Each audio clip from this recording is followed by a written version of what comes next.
Boa noite a todos. Sejam muito bem-vindos.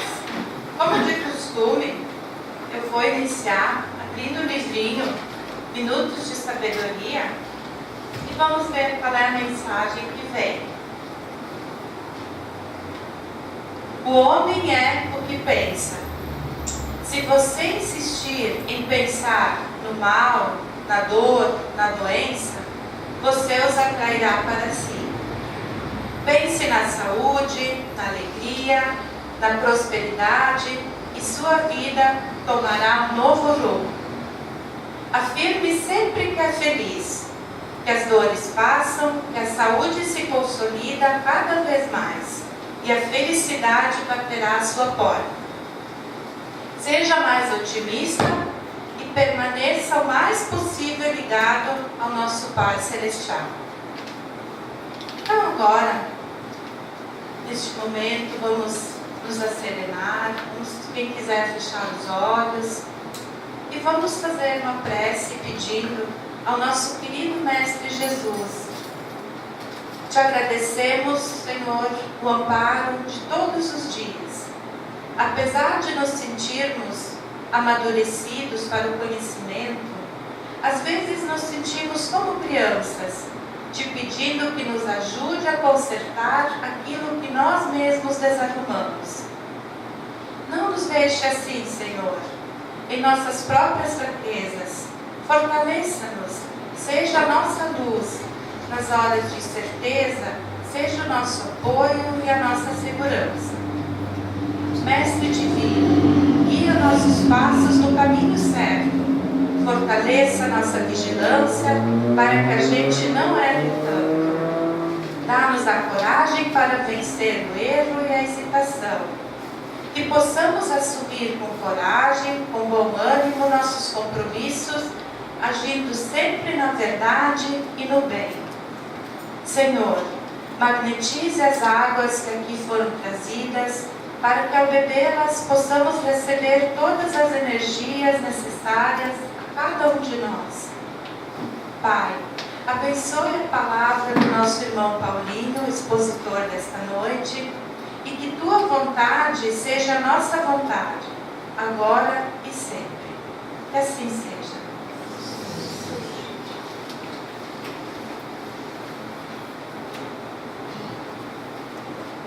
Boa tarde, boa noite para todos nós. O tema e o livro que nós vamos trabalhar na noite de hoje é esse aqui: Ressurreição e Vida,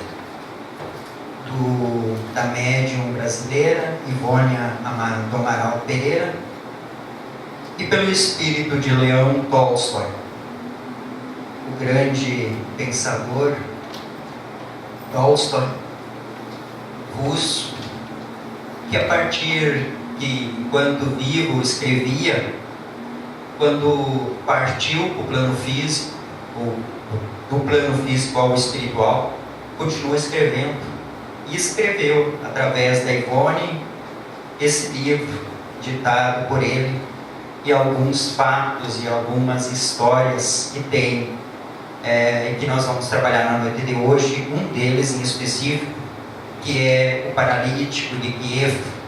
Kiev hoje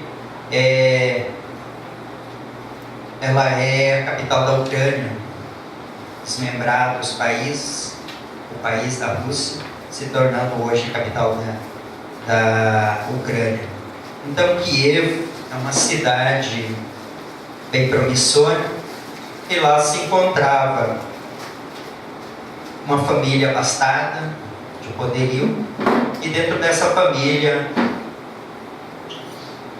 o conde oficial dos artes da guarda imperial, capitão conde Dmitry Stepanovich Bulgorukov, ele e sua família.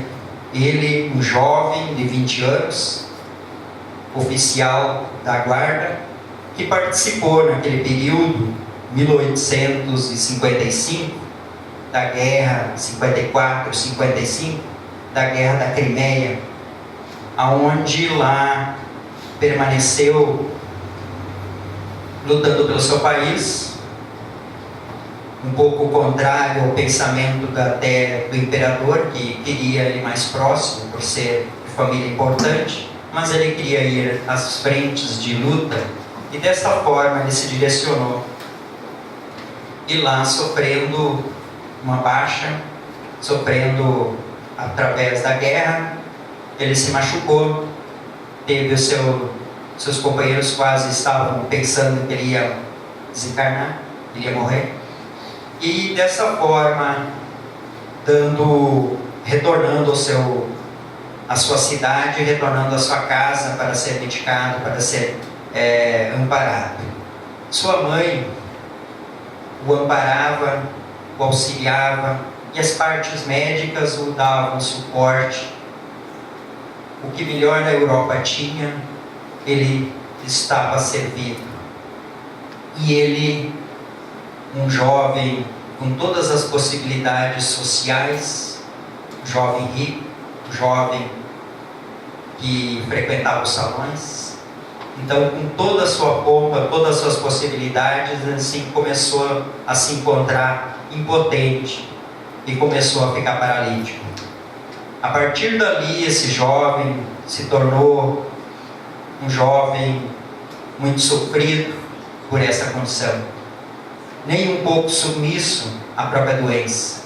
E dessa forma, revoltado pela doença, revoltado porque a vida tinha lhe concedido essa situação, ele sofre e faz com que a família também se encontre em sofrimento. Sua mãe lhe amparava, lhe acolhia, lhe dava tudo o que era como mãe, todo o amor, todo o desvelo, todo o amparo que ela poderia dar. Isso em 1855. 1868, anos após, ele já se encontrava plenamente paralítico, pois seu estado emocional ajudava muito a ele, a sua paralisia. E foi no ano, mais ou menos, também que sua mãe desencarnou. A condessa desencarnou e ele não queria mais ficar naquela casa, uma casa dentro da cidade, e buscou a propriedade rural que eles tinham. Como eram bem abastados, tinham muitas posses, muitas terras, e se direcionou para a propriedade rural que ficava em Kiev mesmo, que era o Parque Azul deles. E junto com ele leva os seus criados, ele leva a governanta, que lhe amparava após a morte de sua mãe, fazia tudo aquilo que sua mãe fazia, pois ela foi ensinada pela própria mãe, e dessa forma, a Melânia Petrovna, envolvida no sentido, uma jovem, por essa época, em torno dos 30 anos, não tinha se casado, mas envolvida por aquele sentido de auxiliar, de fortalecer aquele que era o grande responsável pelas vidas de todas as pessoas na volta, que era o Conde Dmitri, ou mais intimamente, alguns o chamavam de Mitch, como sua mãe. Dentro disso também partiu junto com eles Nicolau, o seu criado de quarto, que era aquele que fazia tudo por ele, praticamente as roupas, as vestimentas, os banhos, que ele auxiliava. No ano de 1875, precisamente, já era 20 anos passado com a sua doença, e ele se encontrava residindo já há alguns anos na propriedade rural. Certo dia, o seu intendente, que cuidava das terras, por uma ocasião, precisou conversar com ele sobre as questões agrárias e pela questão dos produtos, por uma comercialização. Adentrou a casa e dentro disso ele se entendendo, ele estava bravo, o jovem Dmitri estava bravo por causa da condição desfavorável e por não saber muito bem lidar ainda com as questões agrícolas e principalmente as questões comerciais nessa área. Então, Nicolau, ou melhor dizendo, Fedorovitch, o Fedor, que era um intendente, ele envolvido pela conversa, Dmitri muito exaltado, xingando, até batendo a mesa, colocando produtos pelo chão, e nisso as coisas se asserenam, as coisas tomam o seu lugar, e naquilo, de repente, o intendente sai para fora, segue o seu caminho, e Melânia, de repente, se dá conta que tem o sobrinho dela, pois o intendente era tio de Melânia, seu sobrinho, filho do intendente, ali se encontrava e dessa forma veio junto e queria conhecer o Barini, como era chamado também, conhecer o dono daquelas terras, aquele que cuidava dos negócios, que cuidava de todas as pessoas. E era um menino de 10 anos, e ali adentrou sorrateiramente enquanto eles conversavam, mas quando ele foi sendo retirado pela governanta, pela sua prima, ele disse: mas como ele é exaltado, nervoso, brigão, o meu irmão é paralítico, que nem ele não é, ele é alguém bem comportado, alguém numa condição muito mais muito mais, de uma forma mais, se encontrava resignada. E nisso o conde ouviu o que o menino falou, e aí tomou satisfação para ver o que o menino estava falando. E a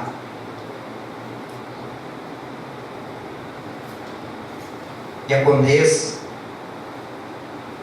dessa forma, Melânia, lhe diz que era seu sobrinho, era seu primo, e que estava conduzindo ele para voltar para sua casa, mas de repente ele queria somente lhe cumprimentar, mas nem chegou a cumprimentá-lo, e o Barini já dessa forma, buscando saber desse seu irmão que era paralítico, que ele tinha ouvido naquela hora. Me conte de seu irmão, ele é paralítico mesmo?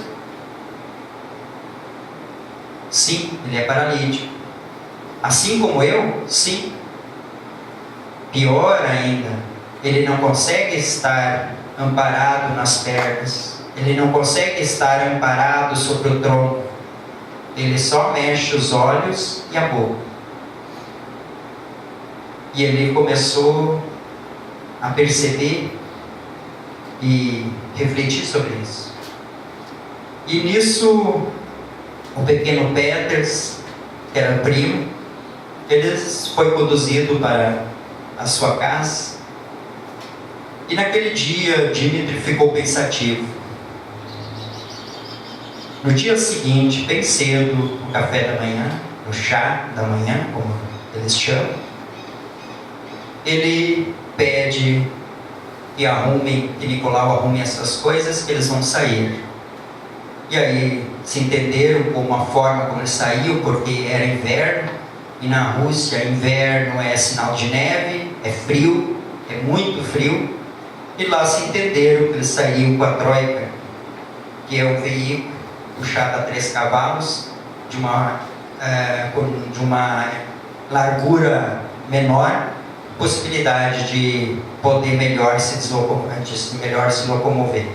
E dessa forma eles foram até a casa do intendente, onde ele queria conhecer esse irmão de Peters.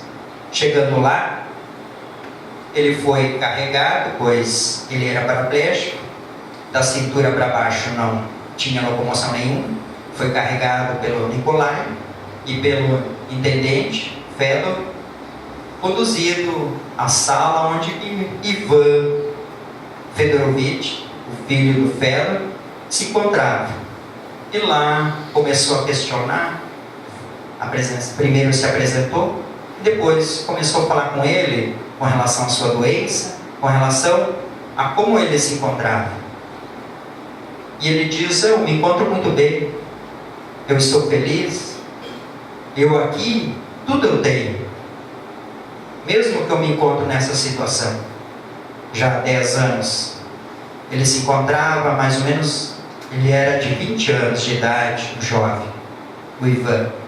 Mas 10 anos ele se encontrava naquela condição. Mas eu me encontro perfeitamente bem.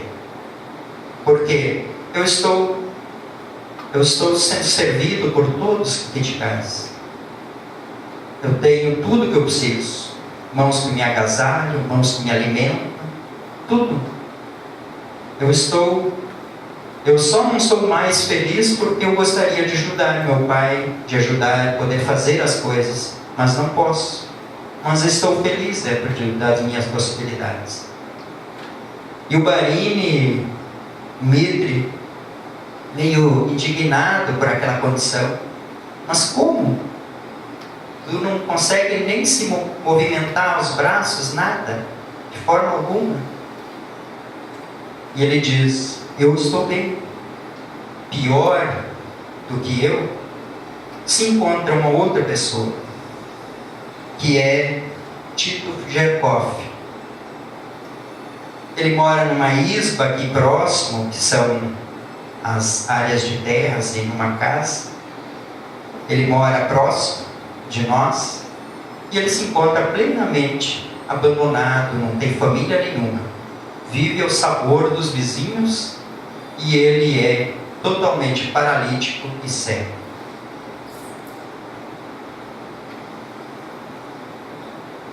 O conde se despede, dá algum valor, alguns rubros para o Ivan, e Ivan destina para a irmã mais nova esse valor e pede para ela comprar alguns pertences que ela precisa, boneca, uma roupa, um lenço para a mãe, um apito para tocar as galinhas do Peters, algumas necessidades pessoais. E ela pergunta: e você, meu irmão? Não, eu não preciso de nada, eu estou bem, eu tenho tudo que eu preciso. E assim, Conde sai da casa, se despede, conduzido na sua troika, partem para a propriedade de Tito Jerkov. Chegando lá, conduzido até pelo próprio Peters, que os ia conduzindo. Chegando lá, Peters já se anuncia: olá, paizinho. Pois na Rússia era muito comum, e é muito comum se expressar dessa forma, paizinho, mãezinha, num sentido de carinho, de afeto. E ele se conduz ao Tito dessa forma: como estás? Como tem passado o dia? E dessa forma adentra também o conde, conduzido até lá pelo cocheiro e também pela própria pessoa que ele ampara. Então, dessa forma, ele entra e percebe Tito totalmente destituído, paralítico, sim, das pernas, como ele, e também plenamente cego. Tinha um fogão ao lado, e dentro desse fogão se encontrava o fogo, a lareira necessária para aquecer. Era inverno. Coberto com algumas roupas que possivelmente eram os vizinhos que traziam para ele. E o fogo, quem acendia, possivelmente também eram vizinhos. Era a família do intendente, eram outros que na volta ali se encontravam auxiliando. E dessa forma, ele falando das suas condições, falando das suas necessidades, E ele estava, eu me encontro bem, eu me encontro feliz, porque eu estou bem, eu tenho tudo que eu preciso. O que eu preciso, as pessoas me dão. As pessoas vêm aqui, me ajudam em tudo o que eu preciso. Eu de nada preciso realmente. E dessa forma, o conde novamente se exalta e exasperado pela sua condição de perceber que, mesmo não tendo nada, parecia ter tudo, mas ele, na verdade, diante de todas as posses e possibilidades que o conde tinha, vendo alguém naquela condição tão humilde e tão de pobreza, de tantas necessidades, ele se encontrava plenamente satisfeito. E ele não conseguia entender isso. E aí ele questionava: mas como tu podes te encontrar dessa forma? Pois eu sou feliz, eu tenho tudo que eu preciso. Feliz ou infeliz é o Elias Peteroff, porque Elias, ele se encontra numa condição muito pior que a minha. Ele não fala, ele não caminha, ele não se locomove, e ele é auxiliado somente pela mãe. E dessa forma, ele conversa e coloca à disposição todas as possibilidades de que Elias tinha realmente acontecido tudo aquilo por uma explosão na fabricação de álcool, e ele foi vítima dessa condição. E dessa forma, o oficial, o conde, se despediu, dando alguns valores para ele, alguns rublos, 80 rublos, e aonde que ele disse: que bom, eu vou poder dar 40 rublos para a senhora, minha vizinha, que precisa uma roupa, porque ela sempre usa do marido quando está em casa para vir poder me visitar. Ao outro vizinho que precisa de botas porque as suas estão fugadas. E assim ele se disse: aí eu me encontro bem. Dimitri saiu daquela casa já pensando na próxima visita. Mas o dia passou, já estava quase no final do dia, e ele retorna a casa totalmente diferente daquilo que ele se encontrava. Chega em casa, tem sua alimentação, a sua vivência, e ele vivencia junto das pessoas, da Melânia, uma vivência já onde seu semblante já estava mais ameno, e ele percebia até às vezes um leve sorriso no seu rosto. No dia seguinte, amanheceu, e ele se preparou para querer sair. E aí eles pediram para que ele almoçasse primeiro, para que ele pudesse sair com maior, porque o inverno era muito rigoroso e as neves estavam muito fortes. E aí ele se dirigiu à tarde à casa de Tito Djerkov, e nessa isba, nessa casa, ele encontrou alguns chegando nela, sendo carregado. Ele encontrou nela alguns animais criados pela mãe do Tito, e lá ela, recebendo ele, não percebeu quem ele realmente era, mas viu que ele era pessoa de bastante influência, e dessa forma o recebeu bem e começou a falar. E Dimitri queria falar com realmente, ouvir, conhecer o Tito, e dessa forma ela o conduziu a ele, e lá foi falando que ele não falava, ele só gesticulava com a boca, com alguns monossílabos, E só dessa forma, às vezes quando estava bravo, ele fazia expressões mais com a boca, mas nada de vocábulo, nada de expressões mais... e dessa forma ele estava ali. E ela, como mãe, estava sofrida, estava angustiada por ter que carregar aquele fardo, por se encontrar diante de um filho naquelas condições. E já tinha se passado alguns anos nessa condição. E ela pensava no seu trabalho, pensava em se empregar numa casa, mas como podia diante de um filho daquelas condições? E aí ela comenta com relação a ele, com Jimmy, com relação de que ela deveria fazer o mesmo que a vizinha, uma conhecida próxima deles, tinha feito, que era Maria, esposa de Kozlovsky, que era um farmacêutico, um droguista, que tinha o seu comércio, e ela, a partir do instante que ele tinha envolvido pela lepra, ela tinha fugido de casa. Fugida de casa, a justiça tomou as condições dela e fez com que ela voltasse para casa.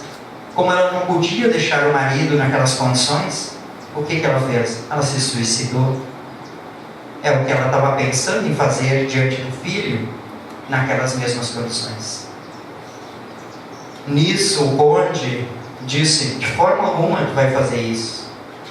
Eu posso te ajudar, eu sou dono dessas terras todas. Eu posso te ajudar, eu posso colocar alguns trabalhadores aqui para te auxiliar. Tu não vais fazer isso de forma alguma.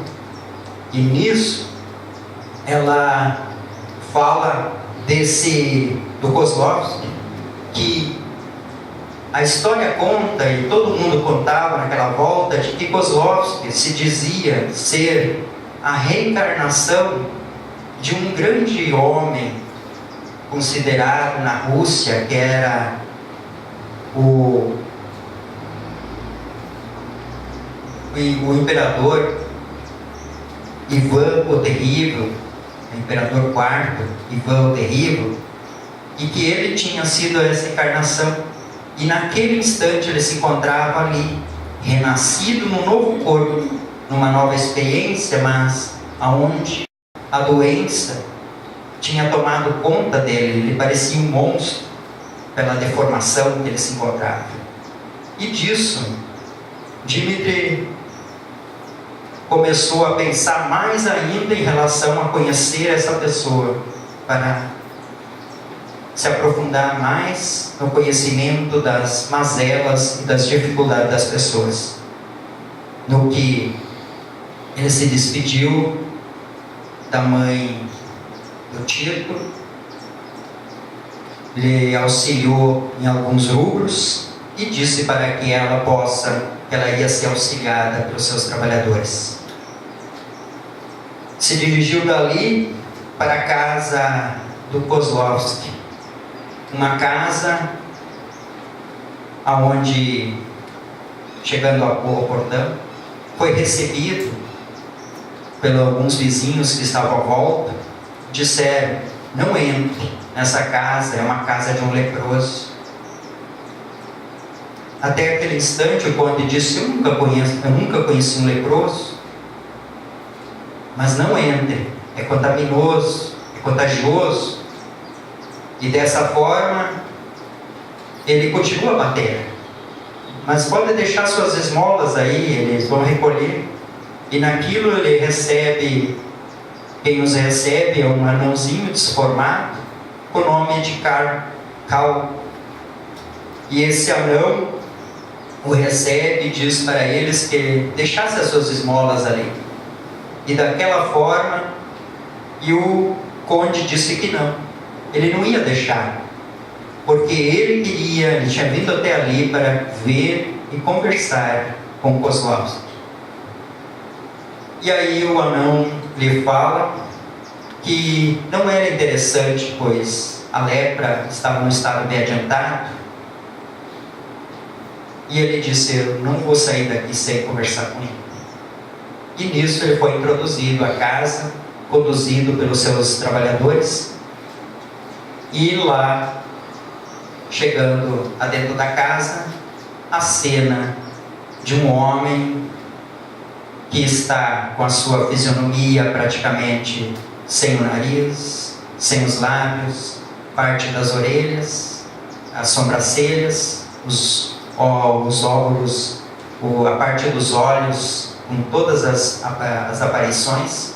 Se encontrava cego nessas condições, as mãos todas sem a parte dos dedos, a parte dos dedos era bem pequena, e nessas condições se encontrava ali Kozlovsky, mas consciente, um homem lúcido, um homem que estava ali e naquele instante recebeu ele.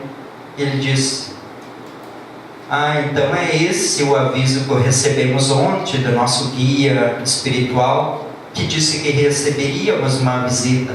Pensei que fosse espiritual, mas é uma pessoa física. Muito bem-vindo à nossa casa. Ele se coloca a essa disposição, aonde o Conde começa a abordar e conversar com ele das condições que ele se encontrava. E ele fala, Kozlovsky fala de uma forma muito brilhante, e ele diz: parece um pop nós, que somos religiosos da Rússia, somos padres da Rússia. E ele diz: eu aprendi, quando eu tinha ainda os meus olhos, eu li muito, eu aprendi, eu fiz pesquisas, eu busquei muito conhecimento de uma doutrina nova, uma doutrina que fala da questão da vida espiritual, e fala de muitos estudos aonde muitos pesquisadores estão trabalhando nessa área, e em especial aqui o nosso irmão Alexandre Aksakov, aqui da Rússia, está fazendo um trabalho de pesquisa, de aprofundamento, para que pudesse esse conhecimento e essas vivências virem a atingir mais pessoas em nossa sociedade. E também eu estudei e me aprofundei muito na doutrina que o senhor Allan Kardec trouxe à França e foi traduzido aqui no nosso país por Alexandre Aksakov, que é o Espiritismo. E dentro dessa doutrina a gente encontra as respostas, encontra a compreensão de tudo isso que a gente passa. E eu tive a certeza também, através desses estudos, das minhas dores e das minhas mazelas, pois eu já vivi, e já vivi muito, e numa dessas vidas que eu tive, eu fui um imperador da Rússia. Só que eu pratiquei coisas erradas, maldosas nesse país, abusei da tirania e fiz muitas pessoas sofrerem. Eu fui Ivan o terrível, e dessa forma eu coloquei-me numa condição em que eu precisava, para me encontrar em paz, buscar vivências que me condizessem. E aí Dmitri, o Conde Dmitri, se fala e aborda aqui: mas como isso? Os popes todos dizem que o Ivan o terrível está afundado no inferno. E ele começa a comentar: mas diante da situação que tu me vês, diante do sofrimento em que eu me encontro, perdendo todas as possibilidades de enxergar, de viver, tudo aquilo que eu vivi na pompa, nas possibilidades, hoje eu me encontro nessa condição. Isso não é um inferno? Isso não é um ressarcimento daquilo que eu estava vivendo? Hoje eu estou bem, hoje eu estou em paz, hoje eu não consigo mais ler, mas o meu filho de coração calmo faz isso por mim, escreve, me auxilia, me ampara em tudo o que eu preciso.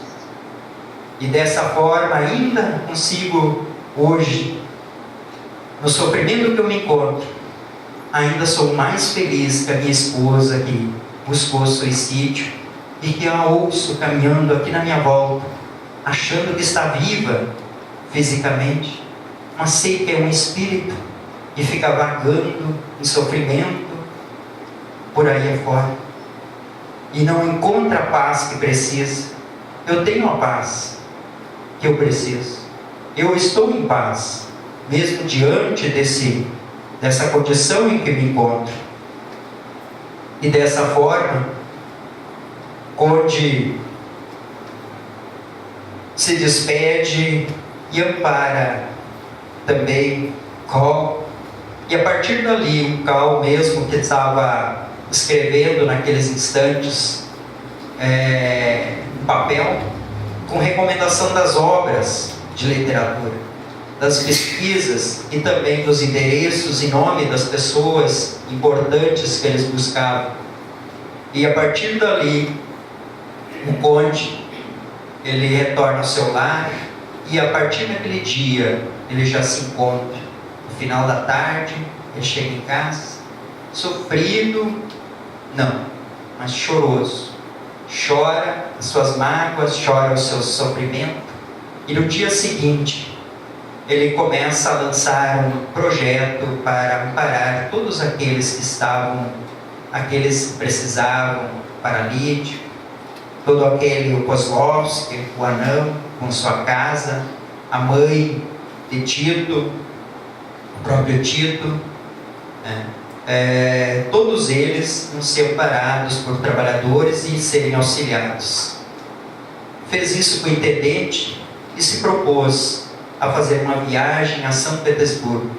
Era inverno, mas ele tinha vontade de ir naquele instante mesmo. E assim ele se programou para ir para lá. Ele, Melania, ao pequeno Peters, ao seu cocheiro, Nicolai, que o auxiliava, e eles se dirigiram para São Petersburgo. Lá, na sua viagem, muita neve, entre uma parada e outra, a viagem longa, a cavalo, carruagem. Ele lá chegando, foi buscar a sua acomodação e logo após pediu que o seu auxiliar pudesse conduzir-se à casa de Alexandre Aksakov para conhecer, que ele pudesse vir, ou uma futura vinda, ele pudesse se encontrar para suas pesquisas e seu conhecimento. O que aconteceu é que o próprio Alexandre, naquelas horas, ele veio junto com o trabalhador dele para conhecer o oficial, conhecer o conde. E aí naquele dia já marcaram as reuniões que aconteceriam. Eram reuniões de pesquisas, de materializações, de espíritos que aconteciam. E no primeiro dia que essa reunião aconteceu, onde que o conde se encontrava, sua mãe se materializou. E ela conta que usou o pequeno Peters a se introduzir na casa dele, para a partir dali lançar um programa onde que ele se concebesse e percebesse a sua realidade espiritual diante do contexto social em que ele vivia, diante de tantos outros irmãos, na mesma condição, para uma proposta nova de viver e perceber a vida. E dessa forma, ela falando, estimulando o filho, materializada através dos médios, ela falando para o filho que ele pudesse ter essa compreensão, esse estudo, esse aprofundamento. Isso passando, num dia próximo também, houve uma segunda manifestação de sua mãe, quando já eles estavam quase de saída de São Petersburgo, porque o inverno já tinha passado, e eles estavam se preparando para retornar na primavera. E dessa forma, sua mãe também novamente se manifesta e diz para ele que o propósito da vida dele é que ele era responsável por todos aqueles trabalhadores na volta de sua propriedade. E que ele desse a eles não só alimento, mas sim saúde, educação, e amparasse cada um deles. E assim ele fez. Voltou para Kiev, e a partir dali ele lança o projeto maravilhoso, que é um hospital criado naquela província, e ali se encontra amparado. E aí, quando ele retorna, ele toma conta do conhecimento e das situações que aconteceram, de tudo aquilo que foi providenciado pelo intendente Fedor, e todas as propostas que aconteceram, se foi feito tudo aquilo, onde que o Fedor concorda plenamente que todas as situações tinham acontecido. Que a mãe de Tito tinha se empregado na cidade, que dias após, morrendo de saudade, tinha retornado para cuidar do filho e ajuda dos trabalhadores.